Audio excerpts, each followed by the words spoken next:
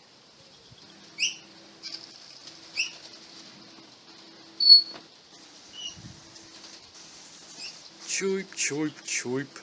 Choip, choip, choip.